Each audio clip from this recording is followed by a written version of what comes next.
इस दौड़ भरी जिंदगी में ठहराव तो चाहिए था। कुछ पाने के लिए दौड़े जा रहे थे सब बाहर, पर वो प्यार तो घर पर ही मिल रहा था। अच्छा समय बनाने के लिए सब जिन अभी का समय खो रहे थे, पर अभी का समय अच्छा बनाने के लिए अपने ही लोग अपनों को समय नहीं दे रहे थे।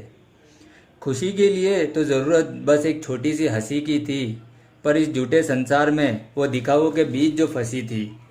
न जाने झूठ और सच्चाई के बीच ये कैसी रस्सी थी, जिसके दोनों बाजू में अपने ही लोगों में कसाकसी थी।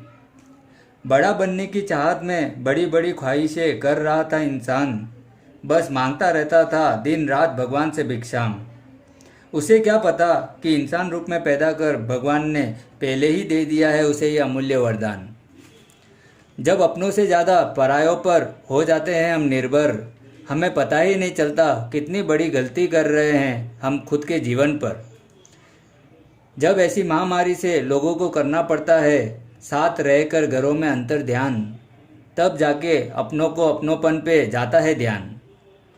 और एक दिल दूसरे दिल से कहता है फ्रॉम लॉन्ग टाइम इन्हीं पलों को मिस कर रहा था मेरी जान। अब जाके आया मुझे इन बातों का ज्ञान। जो घर से निकलता था भीड़ में ताकि अपना फ्यूचर संवार सकूं, पर कभी ये सोचा है कि ऐसा कुछ करूं कि फ्यूचर में अपने प्रेजेंट को 2 पल खुशी से याद कर सकूं। लोग पूछते हैं मैं बड़ा या तू बड़ा, पर पूछने से पहले ये तो देख ले तू खुद है कहाँ खड़ा।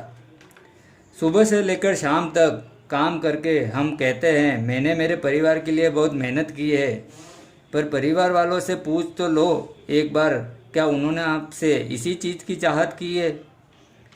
क्योंकि धन दौलत ऐशो आराम तो इस जीवन की विवशता है, इससे बढ़कर तो हमारे जीवन में संयुक्त परिवार की आवश्यकता है।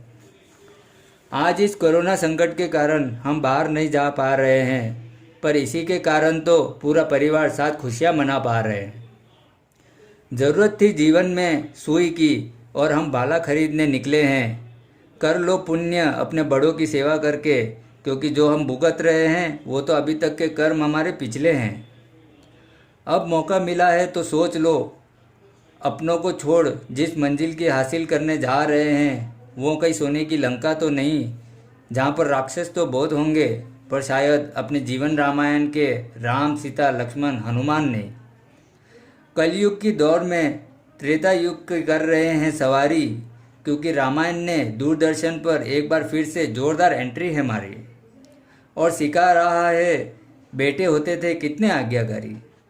जो रामायण हमने अपने पिता के साथ बैठकर देखी, अब अपने बेटे के साथ बैठकर देखने का तीनों पीढ़ी को मिला है तोहफा ऐसा अनमोल कि रावण का वध होते ही चिल्ला पड़ा पोता, दादा जय श्री राम बोल। माना कि जेंट्स को घर में बैठकर पड़ रहा है लॉकडाउन का पालन करना, पर अपने घर की लक्ष्मी को देखो, बिना वैकेशन और बिना काम वाली के हंसते हुए अपने परिवार और घर को रखना पड़ रहा है संवारना।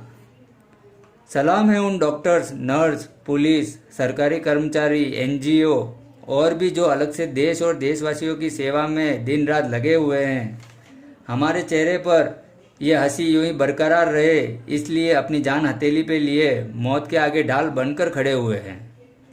न लाइक न कमेंट था मेरे पोस्ट पे, ये तो बस मन के विचार थे। जिसने कॉल कर याद किया इस लॉकडाउन पीरियड में, वही फ्रेंड्स और रिश्तेदार परमानेंट थे।